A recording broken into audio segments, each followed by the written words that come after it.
주보에 보신 대로 오늘 말씀 제목은 팬데믹 공포에서 그리스도를 외치다라는 제목입니다. 여러분 예전에 혹시 이런 말 들어보셨어요? 욜로. 욜로라는 말은 불과 몇 해 전만 해도 전 세계를 뜨겁게 아주 달궜던 그런 용어입니다. 영어로는 You Only Live Once라는 말의 이제 줄임말인데요. 이 말은 말 그대로 인생은 한 번뿐이다. 그래서 현재를 즐겨라.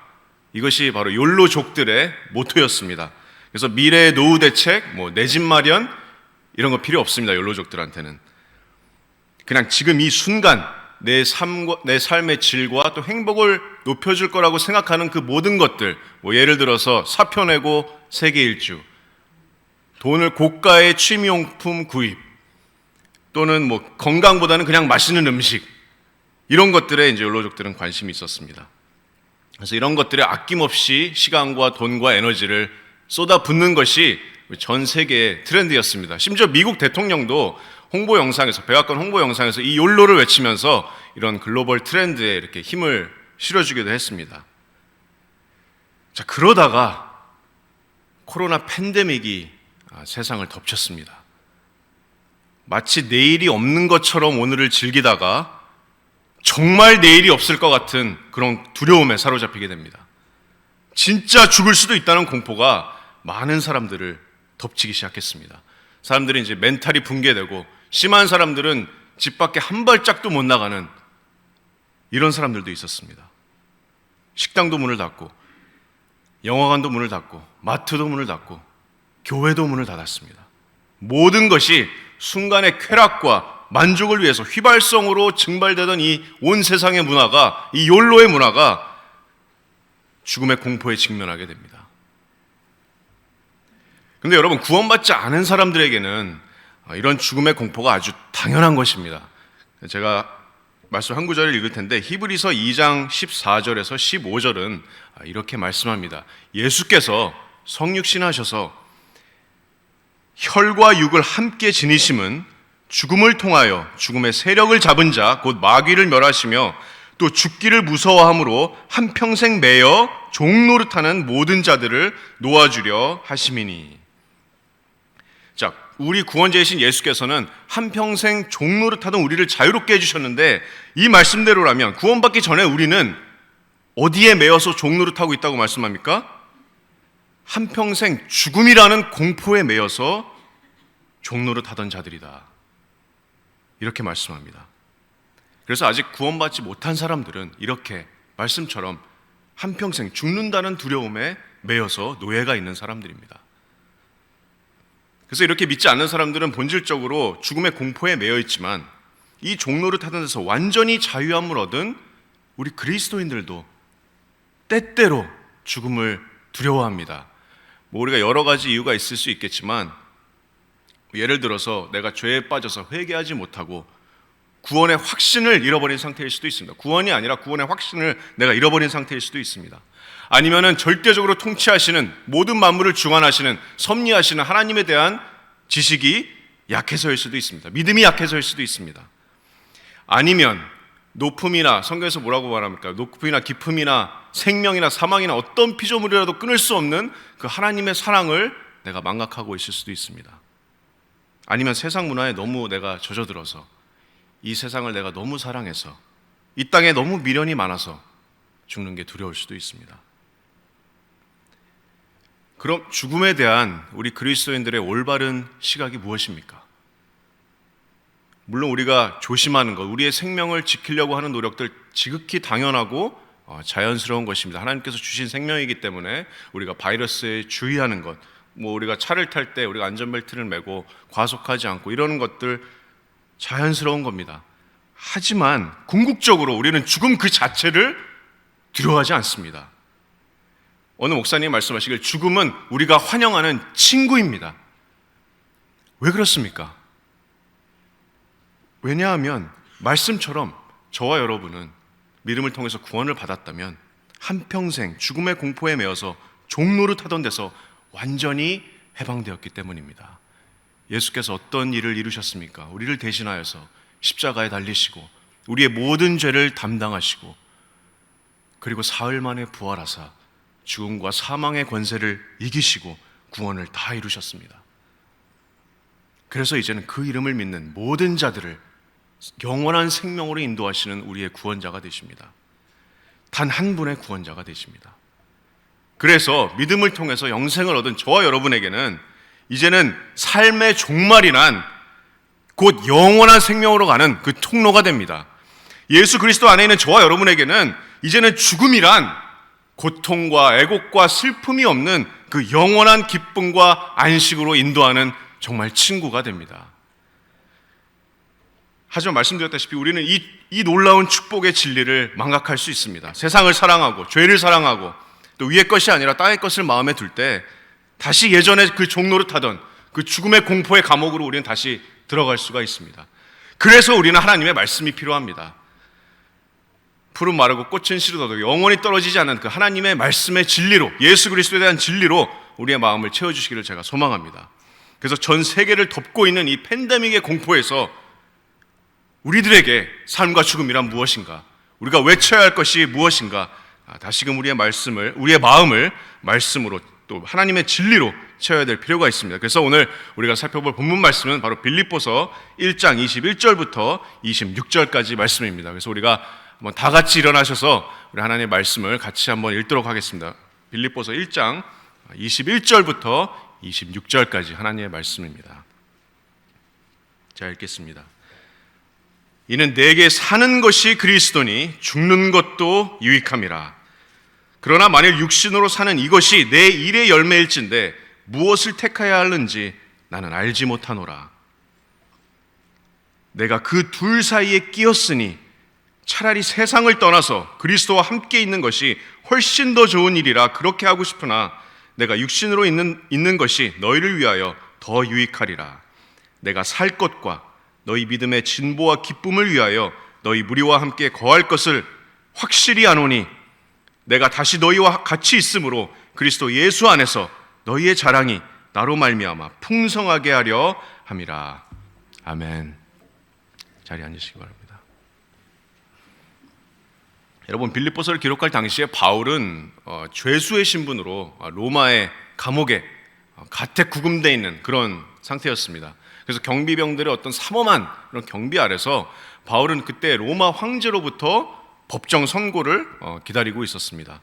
당시 로마 황제는 우리가 폭군의 대명사라고 이렇게 얘기하던 또 실제로 그리스도인들을 무자비하게 박해하고 학살했던 그런 네로 황제였습니다.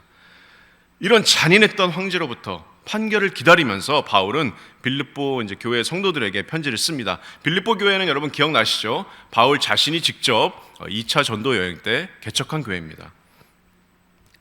여러분 한번 생각해 보세요. 보통 감옥에서 온 편지를 받았다고 한번 생각해 보세요.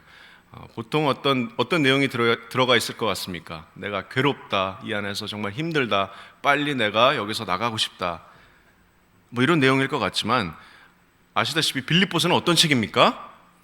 한마디로 요약하면 기쁨의 책입니다. 기쁨이라는 단어가 수도 없이 등장합니다.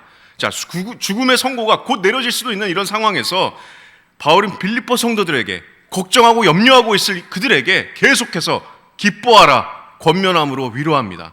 나는 기뻐하고 기뻐하노라. 그러므로 너희 또한 기뻐하라. 또 기뻐하라. 항상 기뻐하라. 바울이 어떻게 이렇게 감옥에서도 계속해서 기뻐하라, 나도 기뻐하고 너희도 기뻐하라, 이렇게 말씀할 수 있었을까요? 그 이유는 다른 게 아니었습니다. 바울이 이처럼 기뻐할 수 있었던 이유는 바로 예수 그리스도였습니다.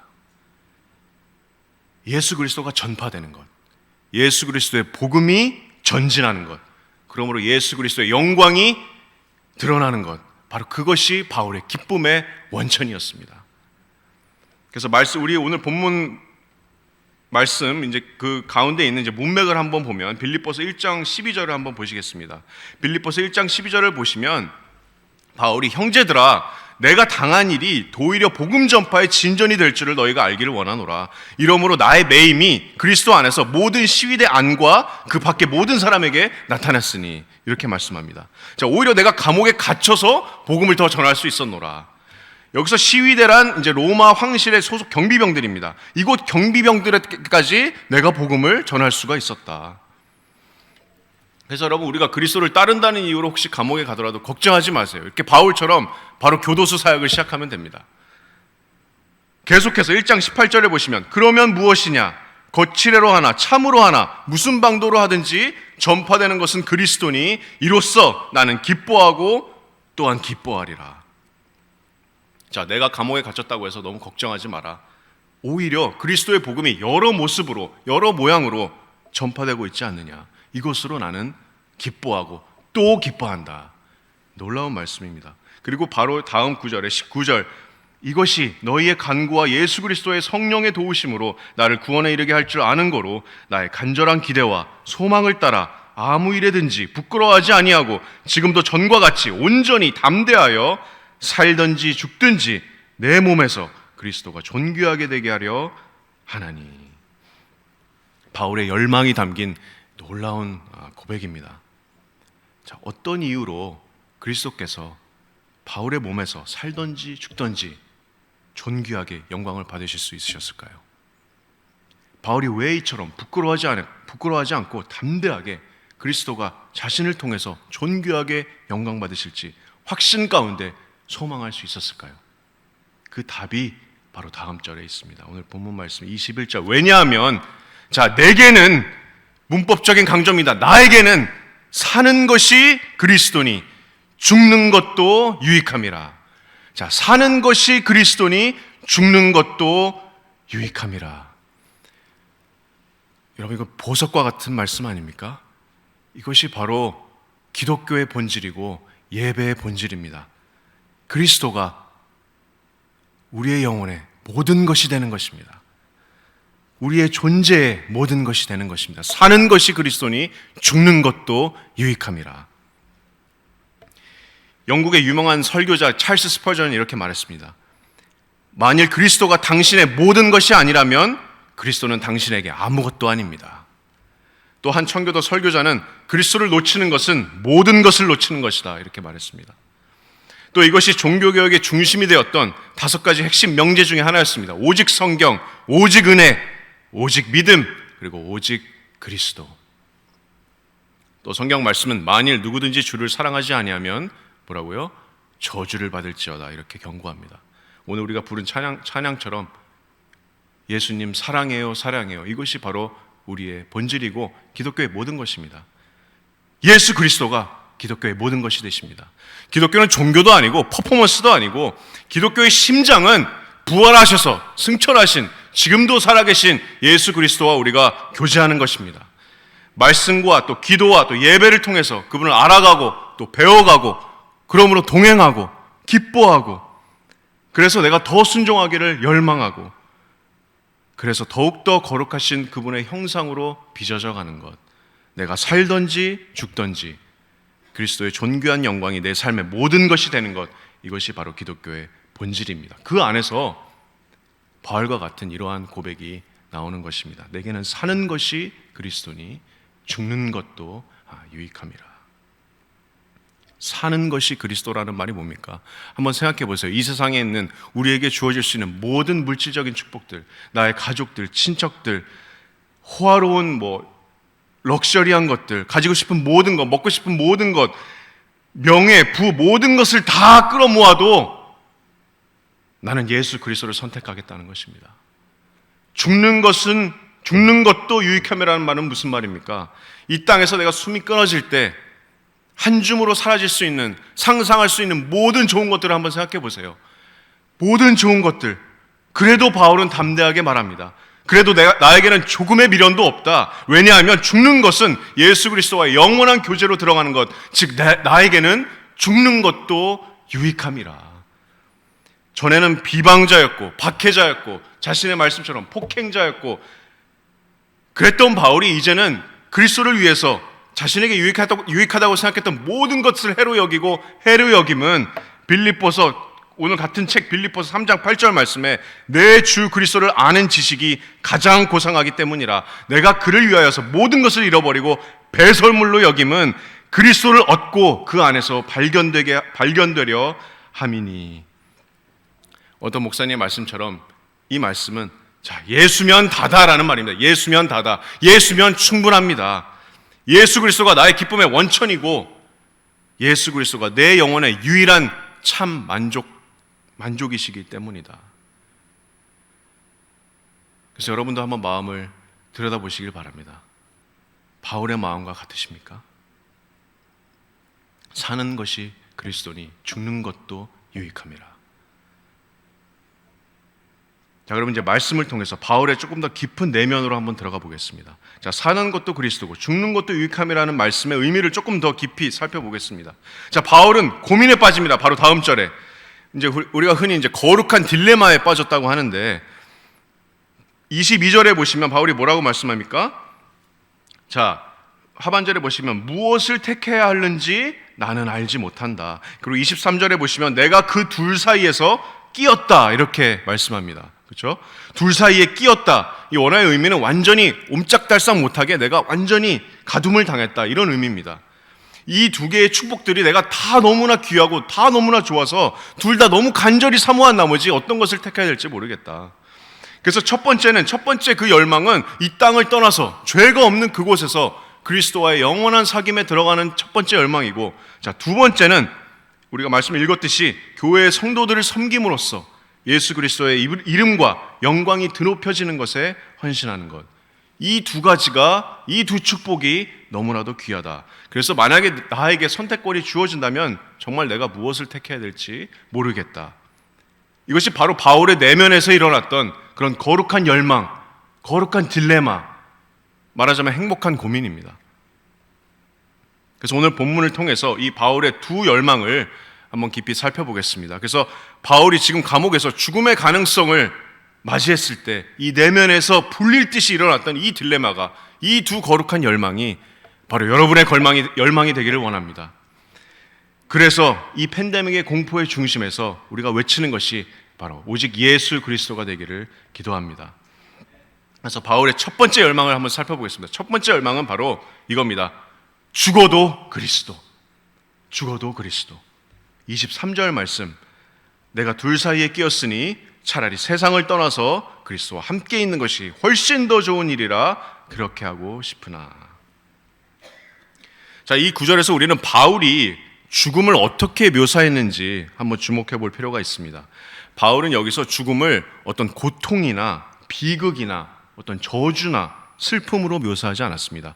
바울이 여기서 죽음을 어떻게 묘사했습니까? 이 구절에서 바울은 떠남으로 묘사했습니다. 떠남, 세상을 떠나서. 자, 떠나서라는 말의 그 원어의 그 의미는 매듭이 풀어지다, 밧줄이 느슨해지다라는 의미도 있습니다. 그래서 군대가 우리가 야영지에서 캠프를 갔다가 이제 철수할 때 텐트를 다 풀고 떠날 때도 이 단어가 사용됩니다.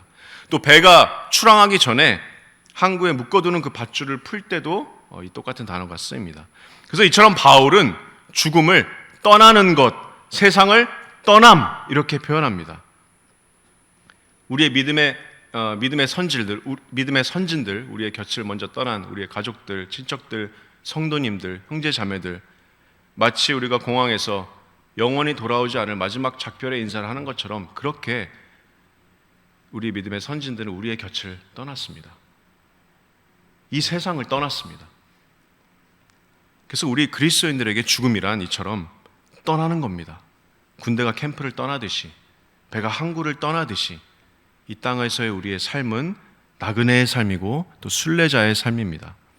근데 우리의 곁을 떠난 성도들이 이 세상을 떠났지만 이 세상을 떠나서 사라진 게 아닙니다. 없어진 게 아니에요. 이 땅을 떠나서 우리가 눈으로는 지금 볼 수 없는 그곳에 도착했습니다.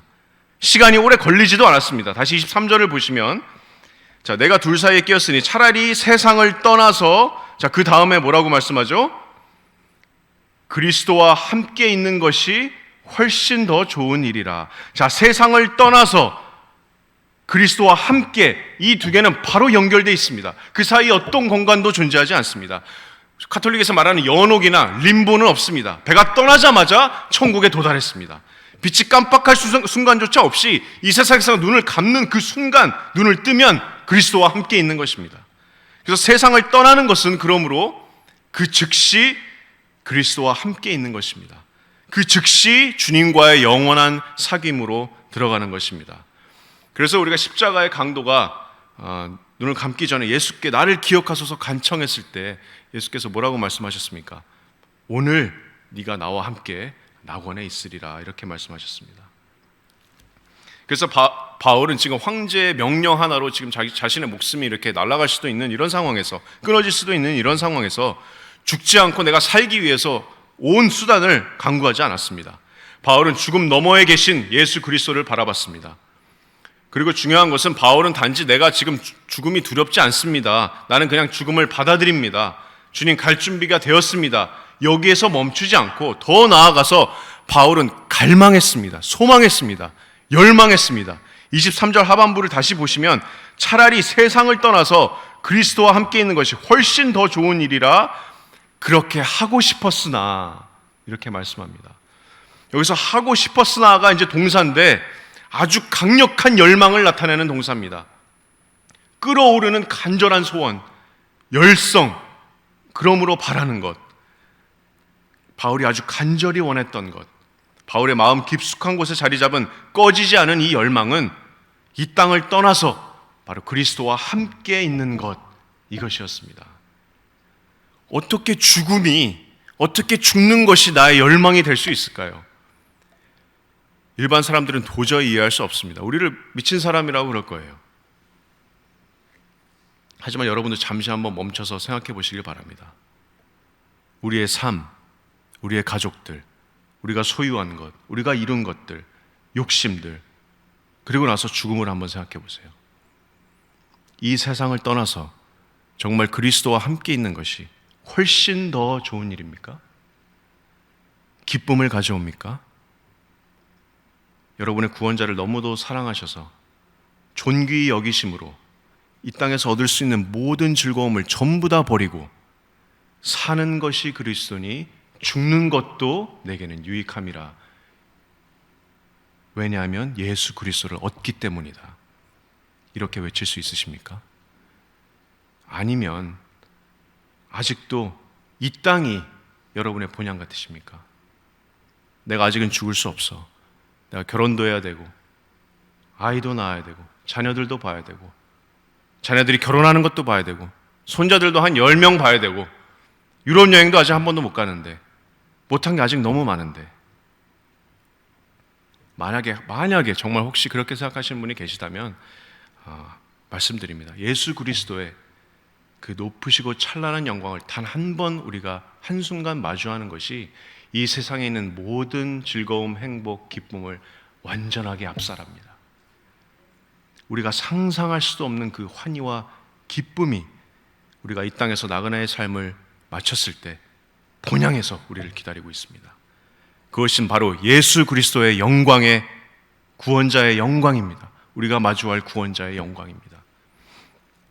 천국에서의 우리가 영원한 기쁨은 우리가 우리 가족들을 만나거나 우리 성경의 인물들을 만나는 것이, 그것도 물론 아주 큰 기쁨이지만 그것이 기쁨의 원천이 아닙니다. 천국에서의 영원한 기쁨의 근원은, 그 원천은 예수 그리스도의 찬란한 영광을 마주하는 것입니다. 예수 그리스도가 천국의 심장이 되십니다. 천국에 천국되는 것은 다른 것이 아니라 바로 예수 그리스도의 임재가 있기 때문입니다. 그래서 성경의 기자들도 어떤 천국이라는 장소를 갈망한 것이 아니라 천국에 계신 분을 갈망한 것입니다. 제가 말씀을 몇 구절 읽을 텐데, 시편 27편 4절 말씀, 우리가 아주 잘 아는 말씀이죠. 시편 27편 4절 말씀에 다윗이 이렇게 고백합니다. 내가 여호와께 바라는 한 가지 일, 그것을 구하리니 곧 내가 내 평생에 여호와의 집에 살면서 여호와의 아름다움을 바라보며 그의 성전에서 사모하는 그것이라. 시편 73편 25절 말씀도 다시 다윗의 고백입니다. 하늘에서는 주 외에 누가 내게 있으리요, 땅에서는 주밖에 내가 사모할 리 없나이다. 똑같은 바울의 고백이 고린도후서 5장 8절에서도 우리가 담대하여 원하는 바는 차라리 몸을 떠나 주와 함께 있는 그것이라. 그리고 그곳에서는 지금은 우리가 거울로 보는 것 같이 정말 희미하나 그때에는 그리스도의 참모습 그대로 우리가 베일이 벗겨진 그리스도의 찬란한 영광을 마주하게 될 것입니다. 직접 두 눈으로 얼굴과 얼굴을 대하듯이. 그것이 구원자이신 예수께서 우리에게 말씀을 통하여서 약속하신 것입니다. 여러분을 먼저 사랑하셔서 창세전에 여러분을 택하시고 구원하신 그 구원자께서 영원히 꺼지지 않는 완전한 사랑을 여러분께 영원히 부어주실 것입니다. 그 구원자의 임재와 영광이 여러분을 죄와 사망과 애통함이 없는 영원히 멈추지 않는 그런 기쁨의 환희로 인도해 주실 것입니다. 그것이 시편 16편 11절에 주께서 생명의 길을 내게 보이시리니 주의 앞에는 충만한 기쁨이 있고 주의 오른쪽에는 영원한 즐거움이 있나이다. 그러므로 우리 사랑하는 새삼 침례교회 성도 여러분, 죽는 거 두려워하지 마세요. 사도 바울과 같이 이런 영원한 소망의 마음으로, 이 열망으로 우리의 마음을 가득 채웁시다. 우리의 죄를 회개하고 하나님의 독생자를 믿는 믿음으로 구원을 받았다면 죽음은 더 이상 우리의 대적이 아닙니다. 우리가 두려워해야 할 대상이 아닙니다. 그리스도와 연합함으로 우리는 이미 사망의 권세를 그리스도와 함께 무너뜨렸습니다. 만약에 말씀을 향한 우리의 믿음이 부족하다면 우리 안에 내주하시는 성령님께서 우리를 모든 진리 가운데로 인도해 주실 줄로 믿습니다. 그래서 지금 온 세상이 팬데믹의 공포에 사로잡혀 있는 이때에 우리의 영혼이 바울과 같이 이렇게 담대하게 외치기를 원합니다. 세상을 떠나서 그리스도와 함께 있는 것이 훨씬 더 좋은 일이다. 내게는 사는 것이 그리스도니 죽는 것도 유익함이라. 이것이 바울의 첫 번째 열망이었습니다. 바울의 내면에서 일어났던 첫 번째 열망, 죽어도 그리스도. 그리고 두 번째 바울의 열망은, 아주 거룩한 열망은 바로 살아도 그리스도입니다. 죽어도 그리스도, 살아도 그리스도. 22절 상반절 말씀에, 자, 그렇다면 바울이 죽지 않는다면 어떻습니까?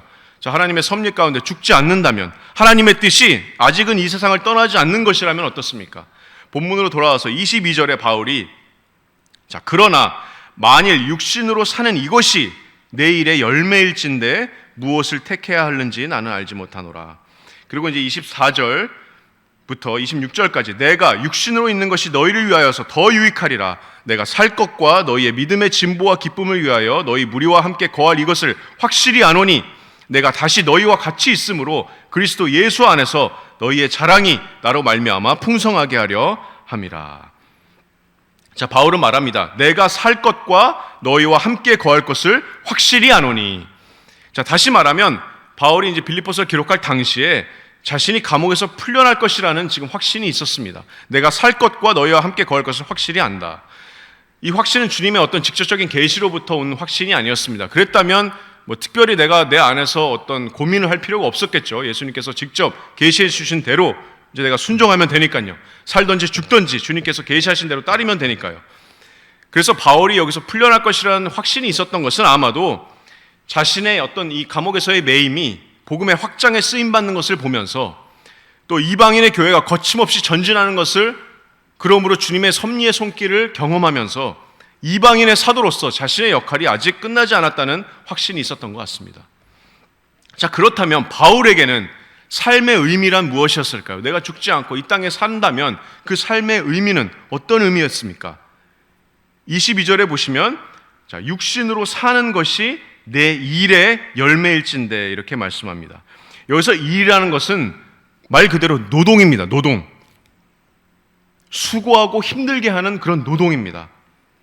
25절에 보면 너희의 믿음의 진보와 기쁨을 위하여서 하는 그런 노동이고 수고이고 땀방울이다.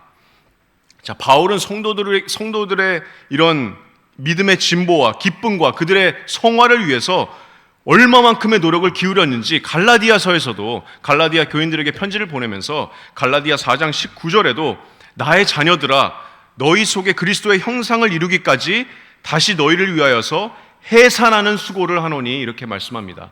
아이를 낳는 그 해산의 고통과 비교하면서 그 바울의 성도들을 향한 그런 노력과 그런 수고에 대한 표현을 이렇게 표현합니다. 다시 말하면 바울에게는 삶이란 그냥 가만히 앉아서 지중해에서 떠다니면서 예수 그리스도와 함께할 날을 가만히 기다리는 것이 아니라 바울에게 사는 것이란, 바울에게 삶이란 구원받은 성도들의 믿음의 진보와 기쁨을 위해서 땀 흘리고 수고하고 노동하는 것이었습니다. 그리고 그것은 마치 아이를 낳는 해산의 고통과도 같은 그런 사랑의 수고였습니다. 그리고 중요한 것은 바울에게는 이 사랑의 노동이 내가 이제 죽지 않았으니까 하나님을 위해서 일을 할 수밖에 없지 같은 이런 어떤 운명론적인 생각이나 마음의 부담이 아니었습니다. 왜냐하면 22절에 이 수고의 열망이 너무나도 간절한 나머지 그리스도와 함께 있는 것이 훨씬 더 좋은 일이나 그 둘 사이에서 무엇을 택해야 될지 모르겠다고 말씀하지 않았습니까? 그래서 바울에게 삶이란 수고하는 땀방울이고 그것은 내가 기꺼이 흘리는 땀방울이다. 바울이 간절히 열망했던 것이고 그 열망이 너무나도 간절해서 내가 세상을 떠나서 그리스도와 영원히 있을 그 축복 사이에서 내가 뭘 택해야 될지 모르겠다. 놀랍지 않습니까? 이 수고가 바울에게는 그만큼의 기쁨이고 열망이고 갈망이었습니다. 그리스도와 함께 있는 것과 똑같은 그런 열망이었습니다. 힘들게 수고하고 땀방울 흘리는 것이. 그리고 마지막으로 중요한 것은 바울이 고민했던 것은 바울의 마음속에서 일어난 이 두 거룩한 열망과 딜레마는 한쪽은 예수 그리스도고 한쪽은 교회의 성도들이 아니라는 점입니다. 그 둘 사이에서 고민하는 것이 아니었습니다. 바울이 마치 그 사이에서 옴짝달싹 움직이지 못하게 낀 것 같이 힘들었던, 간절히 열망했던, 무엇을 택해야 될지 고민했던 그 두 열망은 바로 예수 그리스도와 또 예수 그리스도였습니다. 하나는 내가 이 세상을 떠나서 그 즉시 그리스도와의 영원한 교제에 들어가는 것, 그 열망이고, 다른 하나는 뭡니까? 이 세상에서 해산의 고통, 그런 사랑의 수고를 통해서 성도를 섬김으로 그들의 믿음의 진보와 기쁨이 풍성해지고, 그래서 오늘 빌립보서 1장 26절 하반절 말씀처럼 내가 다시 너희와 같이 있으므로 그리스도 예수 안에서 너희의 자랑이 나로 말미암아 풍성하게 하려 함이라. 다시 말해서 성도들의 삶에서 그리스도의 자랑이 풍성해져서 결국은 그리스도가 존귀하게 되고 그분이 더 큰 영광을 받으시는 것, 성도를 섬김으로 주 예수 그리스도를 섬기는 것, 이것이 바울의 두 번째 열망이었습니다. 한마디로 말하면 살아도 그리스도고 죽어도 그리스도고, 바울의 열망은 그리스도와 그리스도였습니다. 그리스도와 성도가 아니라 성도를 섬김으로 그리스도의 영광을 높이는 것에 모든 전심을 쏟는 것, 그것이 바울의 두 번째 열망이었습니다. 그래서 살아도 그리스도, 죽어도 그리스도.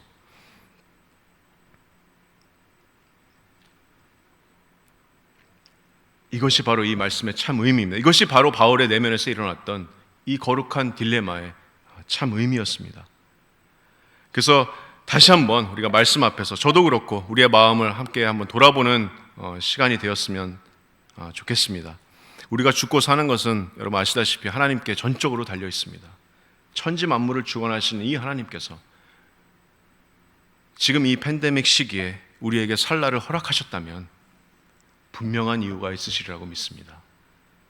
성경은 세월을 아끼라, 때가 악하니라 이렇게 명령합니다. 그래서 우리에게 정말 사는 것이, 우리의 삶이 그리스도가 되는가? 우리가 정말 그냥 지금 망중 안으로 앉아서 그리스도가 다시 오실 날을 그냥 아무 일도 하지 않고 무기력하게 가만히 앉아서 기다리는 것이 아닌가? 하지만 지금은 우리가 알다시피 성도가 더욱더 성도 되어져야 되는 때고, 그리스도의 제자가 더욱더 제자다워져야 되는 때고, 또 교회가 더욱더 교회다워져야 되는 때라고 믿습니다. 그래서 우리가 우리의 건강과 가족의 건강을 지키는 데서 이제는 더 한 발자국 나아가서 아까 기도한 것처럼 우리 주위에 두려워하는 형제 자매들이 있다면 말씀으로 용기를 북돋아주고, 실망하거나 낙심한 형제 자매가 있다면 말씀 안에서 사랑으로 위로하고, 또 상황이 어려운 형제 자매가 있다면 손을 내밀어서 도와주고 기도해주고, 그래서 교회를 향한 나의 수고가 나의 간절한 열망이 되고 그 모든 수고가 그리스도의 영광이 될 때 우리의 교회를 통하여서 하나님의 영광이 더욱더 드높여지리라 제가 확신합니다. 이것이 바로 사는 것이 그리스도입니다. 살아도 그리스도, 죽어도 그리스도. 그래서 우리가 지금까지 빌립보서 말씀을 통해서 이 팬데믹 공포의 중심에서 세상 사람들이 얼마나 많이 지금 공포에 휩싸여 있습니까? 이 가운데서 우리가 외쳐야 될 것이 무엇인가 말씀을 통해서 살펴봤습니다. 그리스도인들에게 삶과 죽음이란 무엇인가 다시 한번 묵상해 봤습니다. 그래서 이 혼란스러운 팬데믹 중심에서 저와 여러분이 외쳐야 될 것이 무엇입니까?